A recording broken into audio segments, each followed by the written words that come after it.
بسم اللہ الرحمن الرحیم۔ دنیا کا واحد گناہ جہالت ہے۔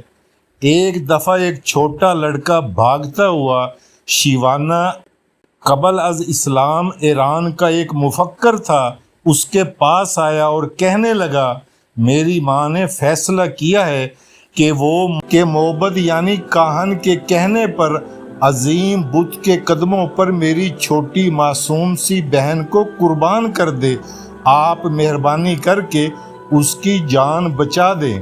شیوانہ لڑکے کے ساتھ فوراً معبد میں پہنچا اور کیا دیکھتا ہے کہ عورت نے بچی کے ہاتھ پاؤں رسیوں سے جکڑ رکھے ہیں اور چھری ہاتھ میں پکڑے آنکھ بند کیے کچھ پڑھ رہی ہے۔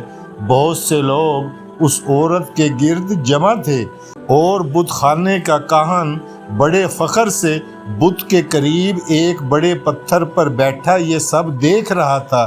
شیوانہ جب عورت کے قریب پہنچا تو دیکھا کہ اسے اپنی بیٹی سے بے پناہ محبت ہے اور وہ بار بار اس کو گلے لگا کر والہانہ چوم رہی ہے، مگر اس کے باوجود معبد قدے کے بت کی خوشنودی کے لیے اس کی قربانی بھی دینا چاہتی ہے۔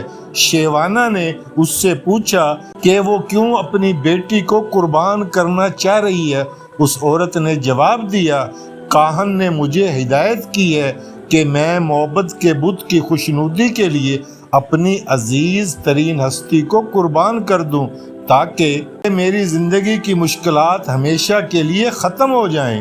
شیوانہ نے مسکرا کر کہا، مگر یہ بچی تمہاری عزیز ترین ہستی تھوڑی ہے، اسے تو تم نے ہلاک کرنے کا ارادہ کیا ہے۔ تمہاری جو ہستی سب سے زیادہ عزیز ہے وہ تو پتھر پر بیٹھا یہ کاہن ہے کہ جس کے کہنے پر تم ایک پھول سی بچی کی جان لینے پر تل گئی ہو۔ یہ بت احمق نہیں ہے، وہ تمہاری عزیز ترین ہستی کی قربانی چاہتا ہے۔ تم نے اگر کاہن کی بجائے غلطی سے اپنی بیٹی قربان کر دی تو یہ نہ ہو کہ بت تم سے مزید خفا ہو جائے اور تمہاری زندگی کو جہنم بنا دے۔ اس عورت نے تھوڑی دیر سوچنے کے بعد بچی کے ہاتھ پاؤں کھول دیے اور چھری ہاتھ میں لے کر کاہن کی طرف دوڑی، مگر وہ پہلے ہی وہاں سے جا چکا تھا۔ کہتے ہیں کہ اس دن کے بعد سے وہ کاہن اس علاقے میں پھر کبھی نظر نہ آیا۔ دنیا میں صرف آگاہی کی فضیلت حاصل ہے اور واحد گناہ جہالت ہے۔